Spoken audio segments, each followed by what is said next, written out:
Okay, so what's really exciting about these sessions is I never quite know what's going to happen Yeah, or cool. who's going to be showing up. But these conversations are QT chats. They're an open forum discussion, an opportunity for us to dig into topics in tutoring and get to know each other at the same time. Because as we tell our stories and how we do things, we find out a lot about context, a lot about each other, and friendships come out of it, which is so lovely, and a ton of skill and professional development as well, of course. So I will remind you as we get started that the QT house rules are be curious, be generous, and be reflective. And everything that we do is about showing up in that way so that we're supportive of each other. We pick up new ideas, we share new insights, and we are always gentle with each other. There are many, many ways of doing things right. And what we're doing here is exploring the way we and other people do things. So, the topic that I want to explore today, and I'll give you some context for it, the topic is parents. Now, historically, I have shied away from the subject of parents. And that's been quite an interesting journey for me. So, as you know, I do have 5 kids and a puppy.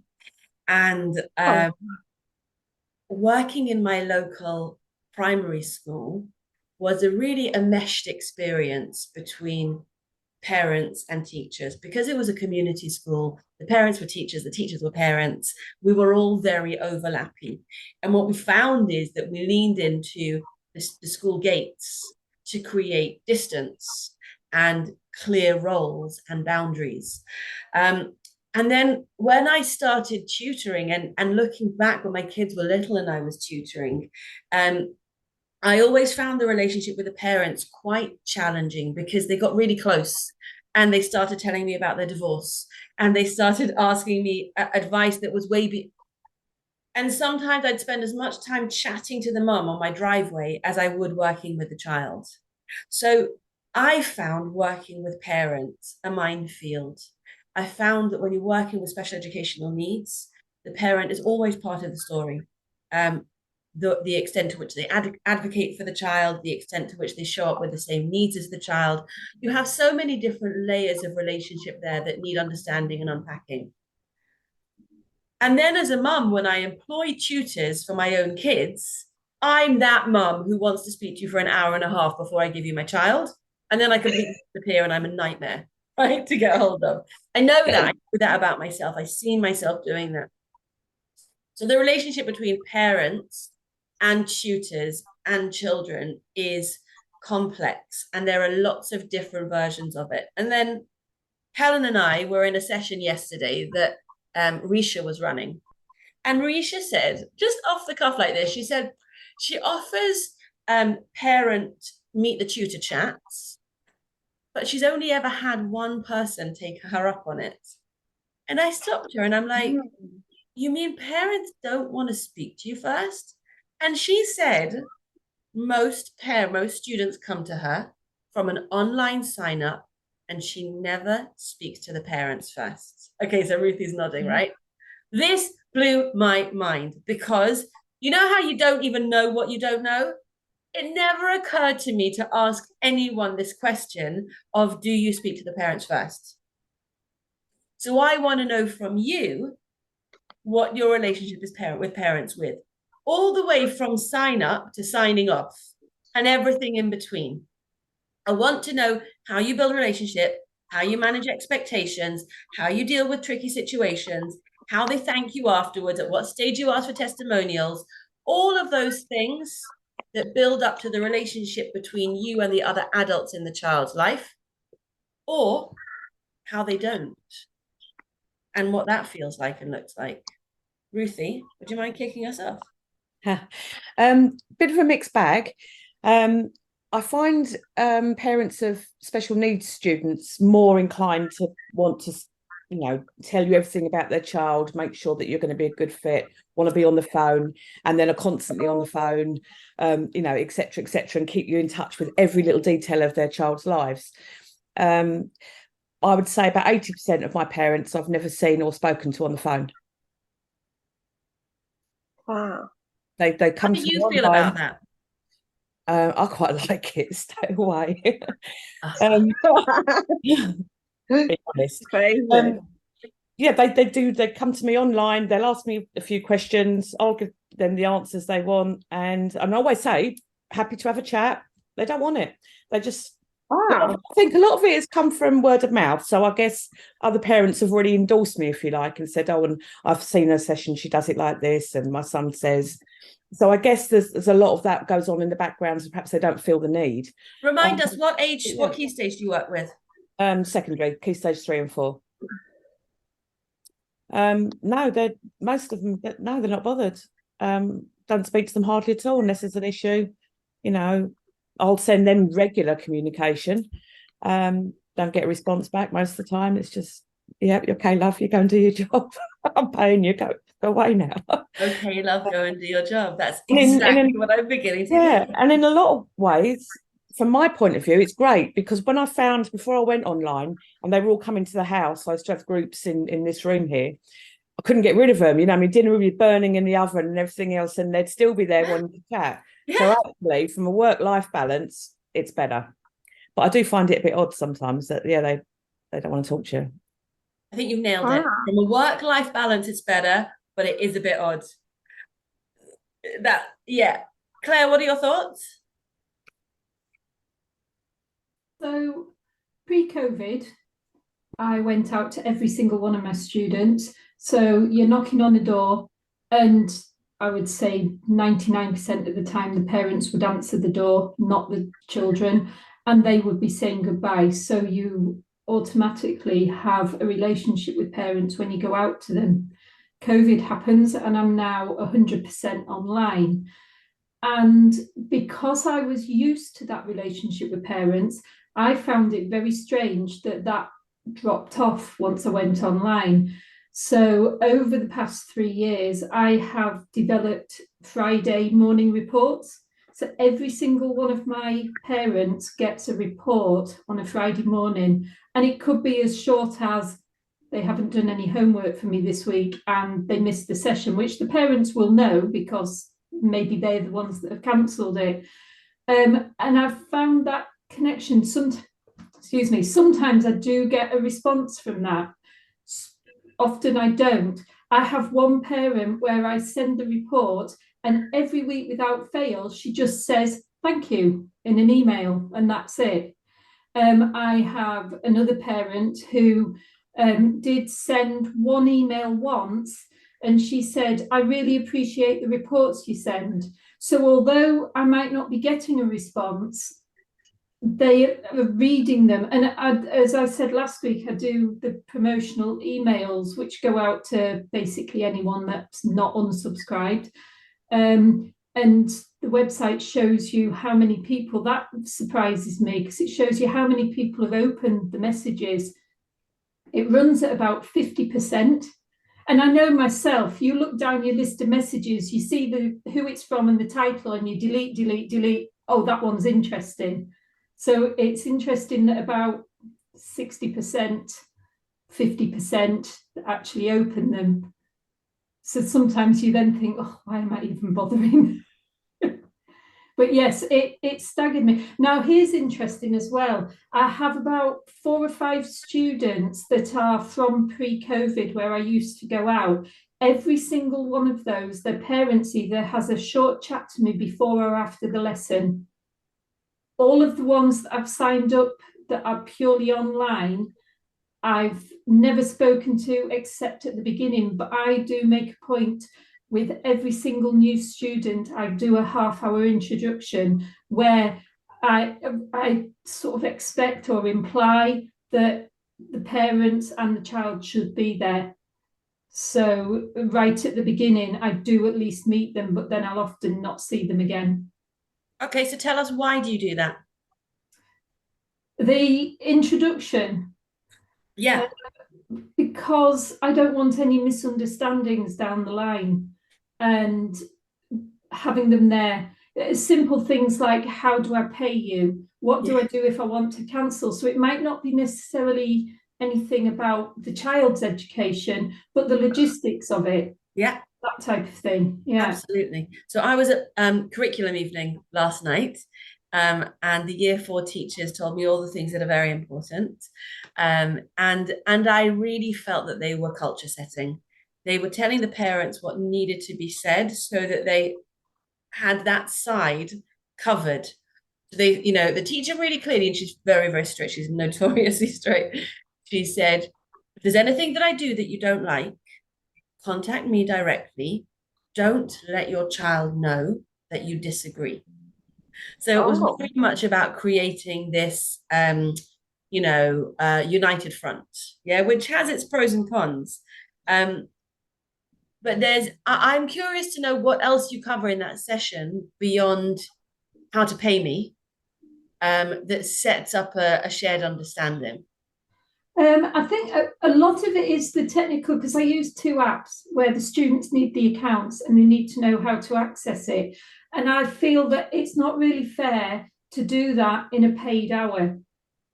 So I do that in advance. And while I'm doing that, of course, they're waiting for an app to download. So you're sitting chatting. I signed up a new student last night, and there's a budgie in a cage behind her. So it's saying, oh, I like the bird you've got in that cage behind you. Or I always try and find something, either with this. I did have an embarrassing one a couple of weeks ago where when they came online, I thought the mother was the child because she looks so young. And then I thought that's probably indicative of my age now. But it's just building that, hi, I'm approachable. Don't worry about making mistakes, because a lot of them will put wrong passwords in, they'll press the wrong link, or they'll make mistakes just setting up an app. So it's just that breaking down of barriers right from the start. Bang on. So you're building relationship. Ruthie, just to catch you, is she all right, the cleaner? Okay, great. Just to catch you up, Claire's just said something that's really, really informative. She said that she has a half-hour chat with parents and students before the parents go off and disappear and you never hear from them again. And that's not a build hour. So she uses that to do all the how-tos in terms of payments and procedures, but also downloading the app and accessing the resources. Because in your words, Claire, and I think there's so much integrity here, that's not a teaching hour and you don't really want to be billing them for it.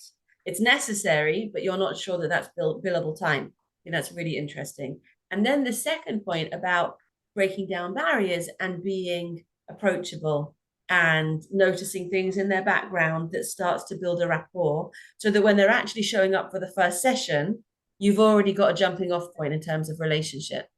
Does that resonate with you, Ruthie? Yeah, I mean, I do it when they sort of suggest we want to go ahead. I've got quite a detailed email that goes out with the Zoom link, all the resources for that month attached, and the do's and don'ts, turn up on time, pay on time, and all that kind of stuff. And I sort of tend to put it all in writing, rather than going into the detail with it over the phone. As I say, most of them don't want to talk to me, so I don't tend to get a lot of those connections. We want to talk to you. Helen, what's your experience? And please don't use me as an example. I'm the exception. oh dear. Is my mic okay? Helen has tutored at least one of mine. I'm sure I've had two of yours. Well, briefly. But can you hear me okay? Because I know I'm out and about. This is the perk of being a tutor. This is much Zoom calls in a coffee shop. So I find it varies from parent to parent, my experience. Again, pre-COVID, I would, especially if I was in their home, I would definitely meet the parent and have a conversation. Usually on the first session, I don't do the half hour before, but I make sure I've had a phone call or an email conversation with them before I start, so that they've got the chance to ask any questions. In the form where they sign up to work with me, there is is there anything else I need to know? So getting their perspective on what I need to know about their child, because they're the experts in their child, and it's particularly for those students that have got additional needs.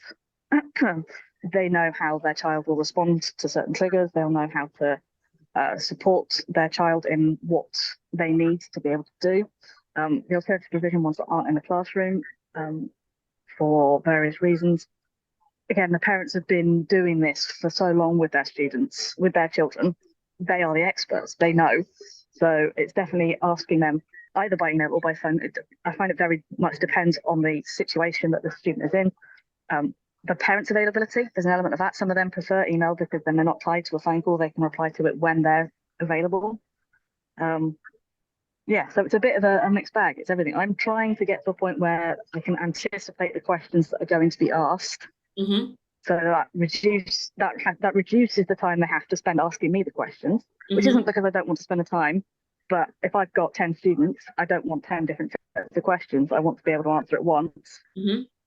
And to be able to send them to that resource. But yeah, there's an element of being able to talk to them, yeah, with them being the experts in there. So there's certainly, you know, like Ruthie, you want to take care of all the onboarding material in a more efficient way, whatever, you know, written resource that is, and you'll use the time to assess really and to start building your picture of the child. So Ruthie, I'm curious, you know, and I think I'm really noticing that both Helen and Claire are speaking about COVID, pre-COVID and post-COVID as two different eras. And it's not just that online became more usual, it's that changed the behaviors in the relationships between the three parties, the parent, student, and child, parent, student, and tutor. And I'm also noticing that Elizabeth pointed out that as a primary tutor, the relationship is different again. And I, of course, we know, of course, there's we get more involved with the parents when we're working with younger children. Yeah. So I'm really curious about how do you know, Helen uses the phrase that the parent is the expert on the child. And I know that's not just lip service, you really, really mean it.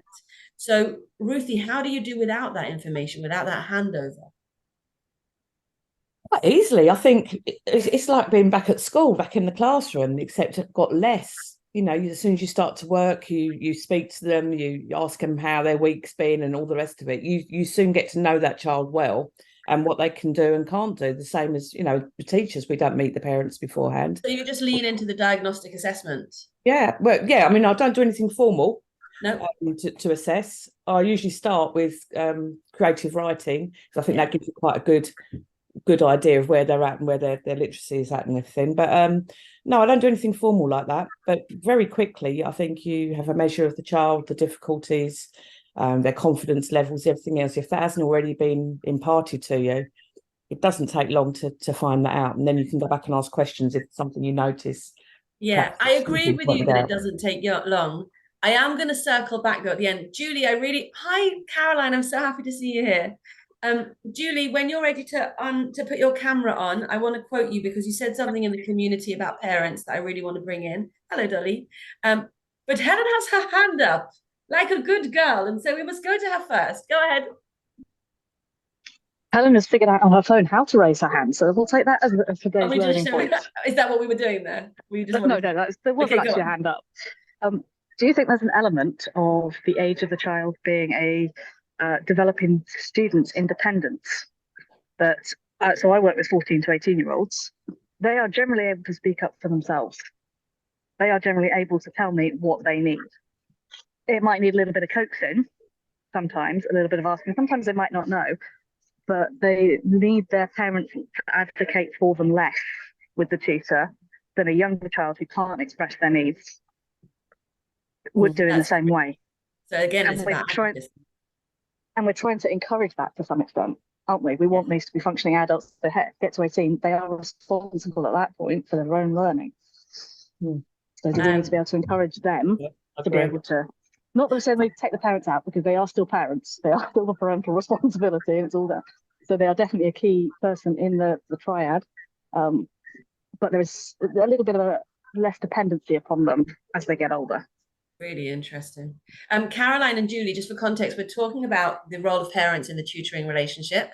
And we've come up with themes about pre and post COVID, about the ages of the children and how that affects the amount of communication you have with parents. Ruthie, go ahead. I think going on from what was just said there, that's a really interesting point, because often as well, when the parents do say what they think their child needs, it's usually all their handwriting shocking, their spelling shocking. And when you actually speak to the student and they say, I really struggle with analysing language, I'm really rubbish at, bringing in language techniques into my creative writing. They know what's expected of them at school and for the spec much, much better than their parents do generally, I find. And yeah, the kids will quite happily open up and just tell you everything they need. Whereas the parents, I don't know, it's almost like they've got that primary level belief in what they think their child needs. They're not getting the grades at school. They're seeing it on the reports, and it's like, oh, the handwriting's shocking. They still can't How spell. much better can their handwriting be? You're not going to get an A We're from not, we're not, doing we're the not going to worry about handwriting. that, exactly. It's got And to the be more students to it than that. yeah, the students that I think they do have a much better understanding themselves than their parents do about where they are and what they need. Yeah. Okay, Julie, let's pull on that thread that you put in the community. I asked, actually, Odette asked the question, do you speak to parents before you start with a child? And Julie said, yes, it's a two-way interview. Discuss. Well, I'd like to say it's the opportunity for me to identify those parents that we've all had them, that you see the day before you've got a lesson, there's a message for you, and it's an issue, whether it's you're being told what you need to do, or it's a can we reschedule, or there's always something, right? And so it gets to the stage where you're dreading that parent messaging you, right?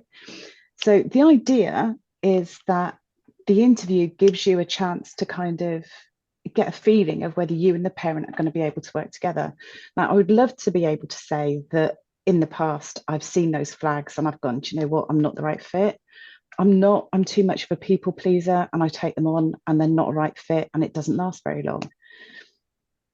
But the interview does give you the chance to interview the parent. We don't like all the parents we work with.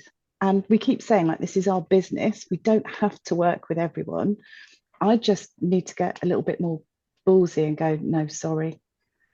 Yeah, that's And what we learned. I can't do it yet. I'm getting That's there. what we learned in But Risha's I session can't do it. yesterday, right? She said, my business, my rules. Yeah. So the interview is the opportunity to figure that out. Like I say, I just haven't too much of a people pleaser. I look forward to circling back at the end of this year and seeing whether or not that's changed. Because I feel like, people pleasing and confidence go hand in hand. And as you build your confidence in your language for yes, this, no, that, then it's not about people pleasing. It's just about these are my boundaries. Caroline, I'd love to hear your insights as a parental engagement support person, usually with a cup of tea and a slice of cake. What would you say about the relationship between tutoring and parenting? Tutors and parents. Hello, everybody. It's nice to meet you all. I think it's as I was speaking to Julia earlier this week, there is a chasm of lack of understanding between what parents think education is about and in terms of the content particularly, and in the way we do it. But in our pedagogy, but there is also right from primary education, let alone GCSE standard. So if you think back to when you were in school and you had parents' evening, the children would know what they'd been learning, and you'd be talking to the parents about their progress, and they'd be looking at their books like they always do, and they'd be making comments with their children and say, "Oh, your handwriting's neat." Because that is about the level that parents understand, and that's kind of where my work comes in. So I'm working in a slightly different slant to yourselves, in so much as I'm actually working with the parents rather than working with the children, to help them understand that more, because they just can't engage. And it may well be that a lot of the barriers and things that yourselves come up with parents and messages and parents' attitudes towards yourselves when you're working, and ourselves, sorry, is that basically because they just don't understand, they don't know. And so a lot of those attitudes come through that lack of confidence and lack of knowledge themselves. I think it's so interesting. Lucy and I spoke years and years ago about the fact that we forget how important it is that the parents went through school too. That the parents were educated in the same. They were educated to be afraid of teachers and feel that chasm. as children, and when they show up as parents, they're still in that mindset. You know, my uh, 8-year-old now freaked out this morning, and she's wonderful at school, and the teachers love her, but her water bottle leaked on her school bag, and she's Oh, I'm not going because of all the new school books that have just been drenched. She said, I'm not going into school. I oh can't no. because the pressure, you know, the teacher told her to respect her workbooks, and Oh, and she didn't understand where on the level of priorities that sits, and the fact that the teacher will help her with her workbooks, and only because I have that, you know, both sides of the school gates view, am I able to say it's okay, she will help you. She oh. wants to respect your stuff. She doesn't want you to hide at home because something happened, because of a mistake or an accident. Claire, go ahead. I've also found the hands up button. Well done. Yeah, I was thinking of an awkward situation I had. Now, I have no problem with parents sitting in, but as we've said, it doesn't happen. But I did have one, it's online, year 5, year 6 sort of age. And the parent answering the questions. So I almost remember it from the beginning of teacher training, where you're told you ask a student a question and sometimes there's almost like an awkward silence, but you've got to give them the space to think. And so over time, I think as a teacher, you start doing that naturally and you're not worried about giving time for thinking. And I had a parent sitting in, and a simple sort of question of what's 1 + 2, and the parent would be sitting there going, it begins with a it begins with a and I actually had to have a conversation afterwards with the parent and say, I'm happy that you're sitting in, that's absolutely fine, but you mustn't give the student the answer, and you've got to structure it in the sense of, if I start at 1 and I need to add on 2, what do I do? Not just give them the answer, because they've got to understand the structure behind a question. And that was a really awkward conversation, but the parent took it all on board really well. Oh my gosh, good for you. I'm so glad that that was a happy ending, because I hear that it was an awkward conversation, because you're not there to correct the parent. You're not there to yeah. I love that you didn't just say to the parent, leave the child alone, I'll take care of it. Yeah. You said, if you want to help, this is the way to help. And building that relationship of, you know, wherever they're coming from, helping them to align is really complex. Julie, what were your thoughts? As I say, that's the kind of thing that you pick up in an interview, because my interviews are not just with the parent, they're the parent and the student. And so some of those questions are directed straight to the student. So what do you do apart from school? What are your hobbies? What do you like to do in your spare time? What are you planning to do? I'm GCSE tutor, so what are you planning to do after your GCSEs? And you would get that, you do see where the parent is like, well, go on, answer it then. Or he likes to play with the dog. Okay, so you're already getting an idea of what that relationship's going to be like. Yeah. You're right, you don't just kind of tell the parent shut up and back off, but No.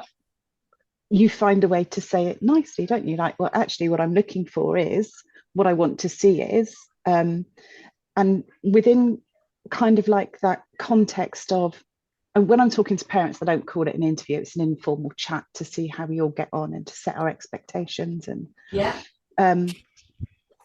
but you get the chance to kind of speak to the parent and figure out how they're going to sit with you and how you're going to work together.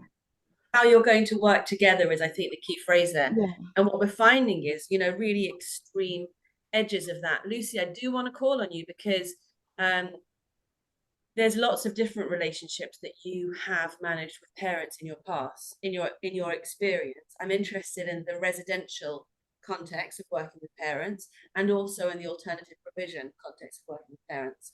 Could you share with us some of those insights, please? Yeah, I mean, it's very different. First of all, the the residential to the alternative provision. But I mean, from a residential point, I think I just echo what everyone says, your way of doing things, and making sure that they're really clearly communicated in your contract that you send to sign with them. I see so many people with very vague residential contracts, and then they wonder why they got there and the room they were going to stay in wasn't as nice as they thought it was going to be, or like, they suddenly they got there and the family were expecting them to have sessions in the hotel room, and they were like, no, I need my personal space. Well, unless it's written really clearly in the contract, you can't assume anything. So you have to be really, really clear.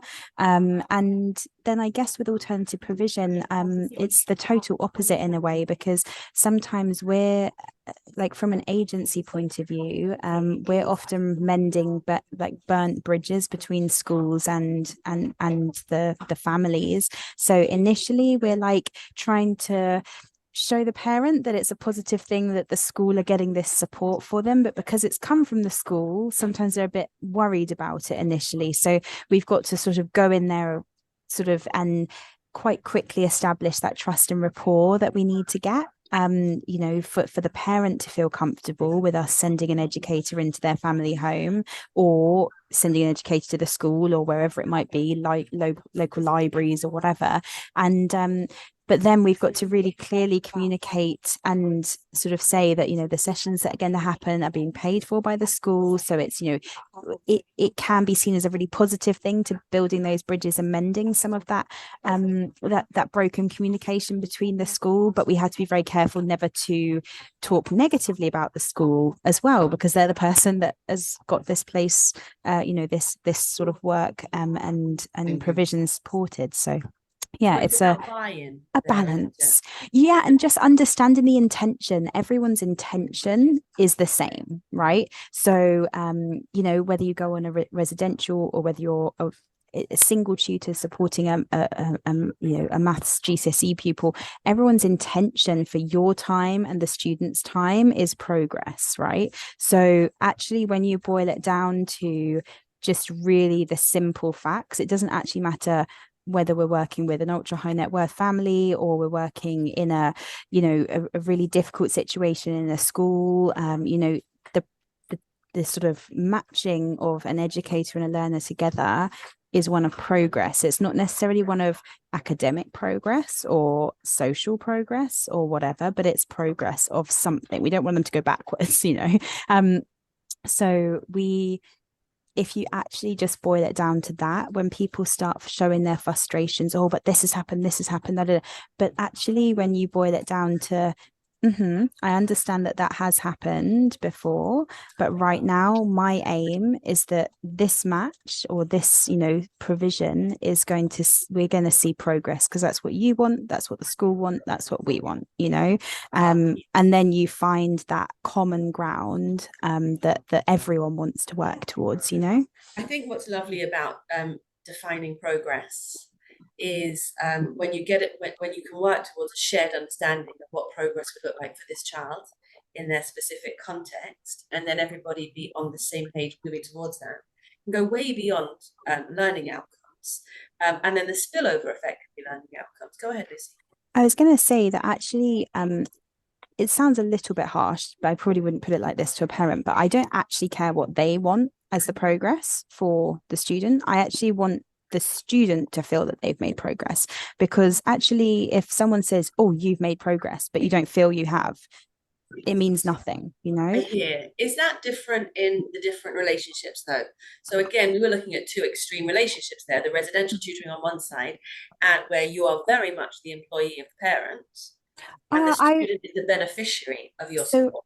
I would disagree with that. That might be because I have a different take on residential tutoring. And also I think when you go in as a really experienced residential tutor, you go in on a different level to say someone who would start off doing residential tutoring definitely thinks of themselves as an employee of, but I don't think of it like that at all. I think of people who I have me as their residential tutor, like I'm helping them, like they've asked Yeah, 100%. I don't think whether you're doing whatever type of tutoring you're doing, you should think of yourself as a consultant. I say that to all the guys in the office as well. Like consultants are the ones who, you're not doing someone a favor being there tutoring their child. They have gone into a contractual relationship with you. They want you for this price to work with their child. And it doesn't actually matter as long as, for me, yes, you might get the odd helicopter parent who doesn't think their child has made as much progress as they want. But I very clearly had conversations where I've done a lesson where at the end the parent was like, I was like, I think they really enjoyed it. Speak with them, let me know what they thought, if you need me to tweak anything or change it. And she's like, well, I'm actually a bit worried. And I was like, so I'm not actually that bothered about that, but what are you worried about? Like, how can I help you? And she was like, well, I think she had too much fun. And I literally was like, in that case, I am probably not the right educator for you. And I'm going to just like let you think about that. And she actually came back and she was like, I actually am so embarrassed that I said that. And I was like, it's fine, like, because that's your experience, that's your cultural experience of what a tutor is as well, because they're from a different background. And that's fine, but that's not how I work. So if you want me to change how I work, you will find another tutor. I think what's really interesting about that is this thing that I've often had in mind, that do parents have eyes for tutoring? So we discussed the idea of parents looking at school books and looking at handwriting and not understanding what the learning objectives were of the lesson, whether it's primary or, as Ruthie was saying, what are you really struggling with? The student has a better handle on what they're struggling with. Do parents have eyes for learning? And if they don't, do you need to help them have eyes for learning? Or, like Lucy says, are you the consultant and they should give you the space and the trust to help you to deliver what's needed for the child? Caroline, I'd love to hear your thoughts.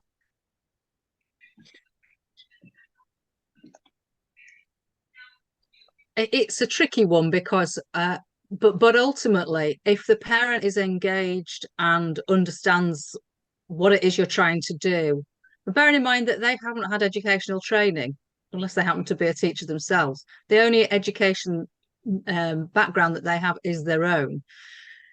But the more that they do understand, the more that you can involve them in the process, surely the more impact it's going to have in terms of the work that you're doing and the progress that their child is going to be making. So obviously you can't reteach the whole session with them, or you can't pre-teach the parents and then teach the children whatever it is your content is. You can't do that. However, there must be kind of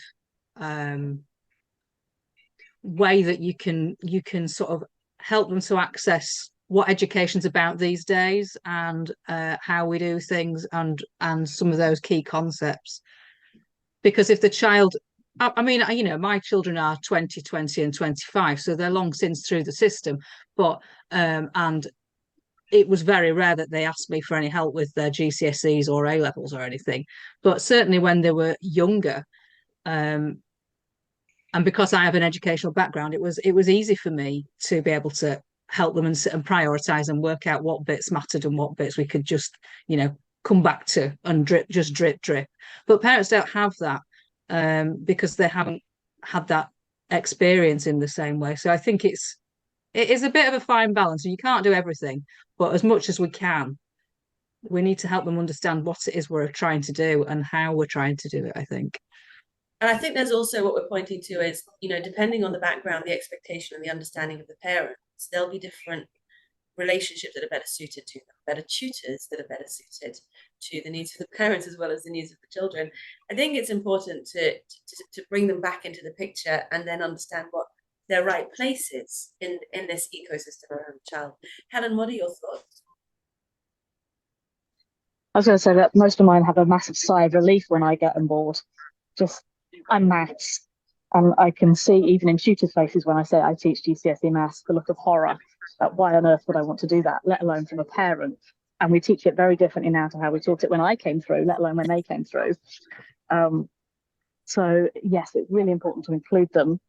But so you're going to get the parents, even the educationally background ones, they know that they can't help their child in that way. So there's a relief when they find the right tutor to fit, that there is somebody to help. there's somebody to help that, like you would if there was a medical issue. You're relieved when it's diagnosed, and you're relieved when you've got the right doctor to fix the problem that you can work with.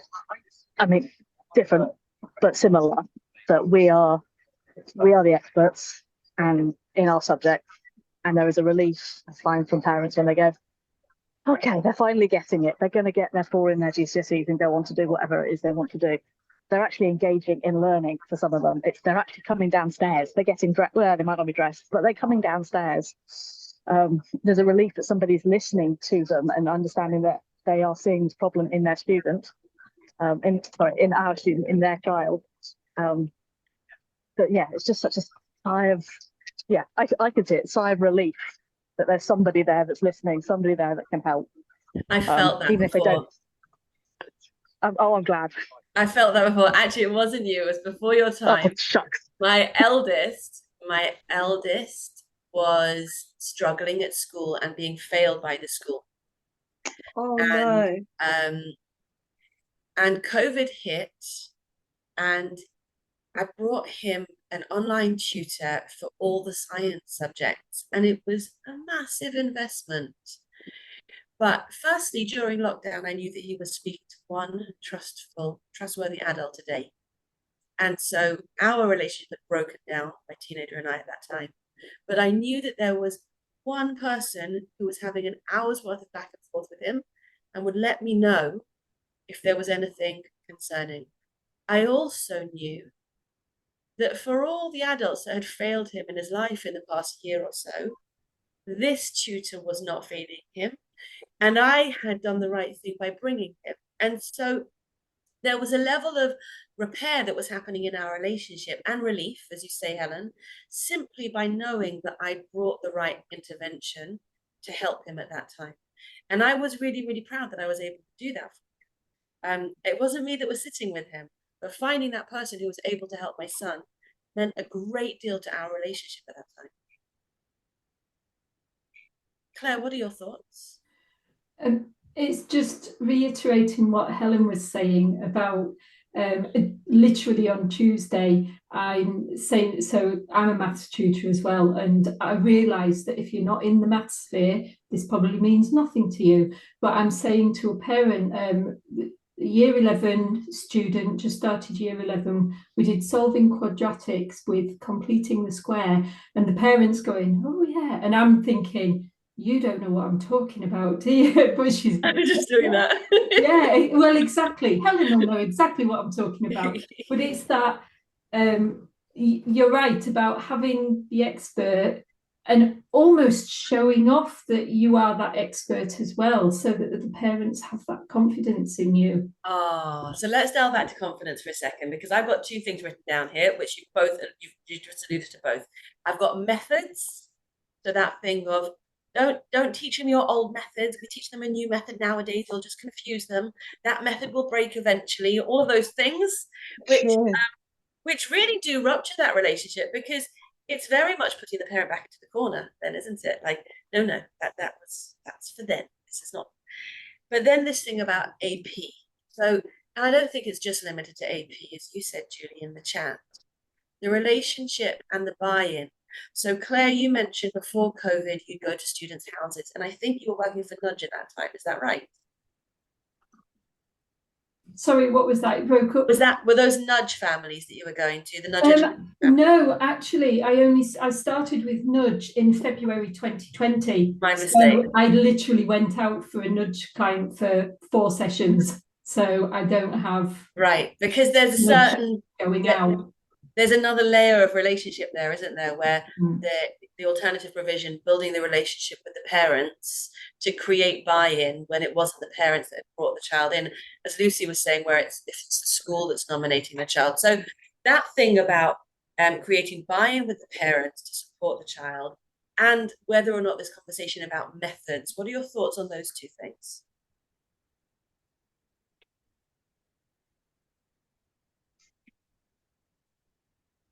Yeah, go ahead, Helen. Thanks. So when it comes to methods, I think it's okay to tell the parents, it's okay that we don't do it that way anymore. It's not dismissing what they did, but I think there's an acknowledgement that but it's okay that they don't understand. It's not that they're thick. It's not that, it's just we teach it in a different way. Completing the square, headache topic for most students. I now teach it using algebra tiles. I learned it just by learning it by rote, just because that way students, and I know you sat there because I did this with one of yours. I did completing the square, and we actually got the tiles to show how it works. And yes, we don't want to put them back in the corner, but I think we are the experts, and they need to not back off in terms of that. We know what we're doing. We know what we're talking about. Watch, see, look at the notes. But most of them are coming to us because what is happening isn't working. The learning that students getting isn't working for whatever reason. They're not engaging. They need a new method. They need something else. Come and find a tutor. So you could present it as a new method rather than a better method or a more current method. Yeah, different. You might find this easier. And I say that sometimes because it's, yeah. There are definitely, sorry, there's a screaming child in my background. I mean, especially with maths, there are lots of different ways to teach things, lots of different approaches. And schools will do the broad sweep in a classroom. They will teach it the way that most students get it. But you're going to get kids in a classroom that don't get it. And then that's where the tuition comes in. Okay, let's try that method. Let's try this method the school's done. Because if you can get it that way, then that's going to help you in school. But if you can't, okay, let's try this method or that method. And we'll take whichever method it takes to get you to get it. And that's your expertise, that you've got more method in your toolbox and more time to explore more methods. Dr. Tejas, welcome. Please unmute yourself. Tell me how to pronounce your name. Yep, you are right, Tejas. Fantastic. That's right. Thank So you. what are you're nodding your head as Helen was speaking just then. Please tell us your experience. Yes, but with completing the square, by the way, I also teach maths. And with completing the square, if you bring new methods, some of my students feel that this is not the right way because my school teacher is teaching me this particular way. And because you are not doing this way, you are not a good tutor, something like that. And they tell their parents that this tutor is not good because he is showing me a different way, which is not right or which is not good, not easy. My school teacher is perfect because this is a private tutor and he's not doing this particular way. So finally, I decided to just go with a method because we know all the methods. So we just say, okay, which method your school teacher is teaching? And I'm happy to go with that method rather than going in confrontation. I definitely start with the method the school's teaching. I'm so I definitely start with, yeah, me, sorry, I was just going to respond to that. I definitely start with the method the school's teaching because that's where to go. But if they're not understanding it, then I try to be very clear. It's not that the school is teaching it wrong. It's not that the school is teaching it incorrectly or badly. It's not any of those things. Just that this might be another way to look at it. So yeah, completing the square, back to the example, quadratic. You can teach it just step by step. This is what's happening. But if you can show them how it works conceptually, with those, this is why I do it with the tiles, they can actually picture what's going on. So then they can get to the way the school is teaching it. It might just take a bit of a wiggle.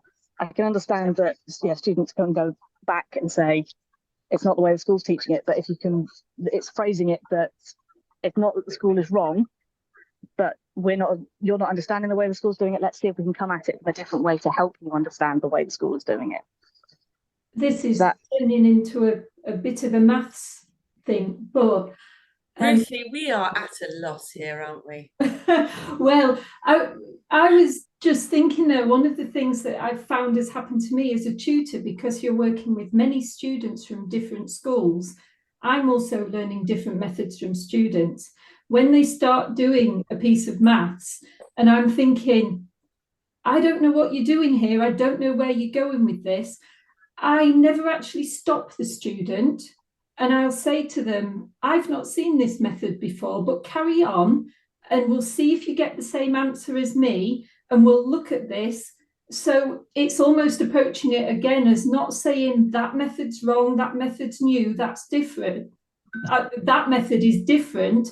I've not seen it. Let's look at it. Let's investigate it. And it gives it a much more positive vibe than that is a wrong way to do it. What a lovely thing. And, when Dr. Tejas just used the phrase confrontation, I found that a bit of a, red flag, right? You always want to be avoiding confrontation. And so Claire's approach of oh, you show me how you've done it, and I'll show you, and we'll compare methods and explore them together, is a mindset of curiosity and growth mindset. And that's always going to be interesting. But of course, now we've got down to the relationship, to the conversation between the child and the tutor. But really, I wanted to bring in that extra element. And spoiler, next week we're going to talk about the relationship between tutors and schools. So, Caroline, let's just wrap up with some parental engagement guidance here. What would you say could be some key tips about how to educate parents on how to work with tutors? I guess it comes down to some of the things that you might discuss when you have those initial interviews and working out, who people want to work with and who's a good fit, and talk about just some of the ways that we do things when we're educating, not training. We are engaging in curiosity and talk and thinking through and questioning, and that might feel a little bit different or even a little bit difficult for parents, but that's good, and that's learning too, because actually we want our parents to feel that it's okay for them to learn and that they're lifelong learners too, and even if it's only a little bit that they understand about what their children are doing, they can at least, like you said earlier, Julia, they can at least engage with their child about what that content was a little bit and have that conversation. Whereas previously they might have felt that they couldn't, it's just a barrier, I'll just have to get somebody else to do it, and that's the end of that. So it's about developing those relationships with their children and their children as learners, but as themselves as learners. So it's nice to sort of talk about and say, well, think about what you might learn as mum or dad or carer whilst your child is working with us, and that's okay, I guess. We're working in a much more open-minded way these days, aren't we? And like you said, that we're not aiming to be frightened of people, we're aiming to help people and work together. And also to assert our expertise by being open and curious ourselves and not pretending that we have the answers. But definitely. Helen, go ahead. Is that a hand? Yeah, it was kind of just going to show who we are from the start. So my marketing shows that I'm a little bit nutty. I'm a little bit of a fruitcake. I'm a little bit quirky. Quirky was definitely a word that came up. But that means that they can feel I can relate to me, that I'm not like in a classroom. So they already know who I am before they come and employ me. Okay. And I say employ. I have to pause. We have to finish. We have to finish on time. Ooh, and I want to pull full circle, because I started off by saying, is it possible to work with a child when never meeting the parents? And we've spoken about how norms have changed before and after COVID, online and in person. We've spoken about different relationships, residential, private tuition, AP. We've not yet spoken about the National Tutoring Programme, but there's an entire range of delivery models happening here, and different relationships, different parents and their expectations. Dr. Tejas spoke about, a relationship where the child will say, I don't trust the tutor because he doesn't align with the school, which is really interesting in terms of how you prove your trustworthiness. There's a tongue going on here, but I agree that openness in whatever form it takes, curiosity, and that sort of respect that you show the parents of, you may not be an expert in English literature GCSE, you jolly well know your child, and I want to learn about that. I think, as with all things in tutoring, it comes down to trust and it comes down to relationship. And the more that we can find ways to build those trustful relationships with parents in a way that doesn't kill our work-life balance and respects our own boundaries is what we want to get to here. I just want to share with you, in addition to being inspired about this conversation because of what Risha said this week and because of bringing Caroline into the community this week, I have also been thinking about parents, because we're running Parents Open Days this year. And that feels like a massive step forward for Qualified Tutor to be able to teach parents to look for qualified tutors as a mark of excellence. And so these Parent Open Days that we're going to be running they're sort of like the education equivalent of speed dating, where they're free meetings for parents and Q team members to join. And you will sit in your breakout room with a little description of who you are and what you provide. Wow, that's Be able cool. to come in. Thanks, Elizabeth. Parents will be able to come in and chat with you. So it will be a meet the tutor conversation with just this opportunity for you to set out your own expectations, what you provide, what parents can expect from you, for them to see whether or not it's a good match, and hopefully to get some new business in a really sort of uncomplicated and good return on investment way. Does that sound like something that you might be interested in joining and signing up for? Yeah. Yep. Awesome. Okay, if you go to the QT website, you can find parent open days there. I'm actually going to just drop you the link, like a organized and capable person. Doing my best, guys, just doing my best. Here you go. So this is an Eventbrite page, and when the parents sign up, we will be asking them what they're looking for. So you ideally will have access to that information already. Please do, if you're able to, book into all 6 sessions over the year so that you can build them into your schedule going forward. And we'll see if we could really create some awareness of what awesome tutors look and sound like. Thank you for your time today.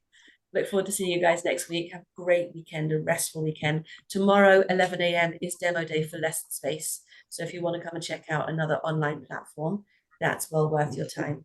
Thank you so much, Ruthie. Thank you, Claire. Thanks, Helen. Thanks, Caroline. Thanks, Julie. Dr. Tejas, please stay on because we wanted to chat. Thanks, Elizabeth. Have a great weekend. Bye, guys. All right. Bye.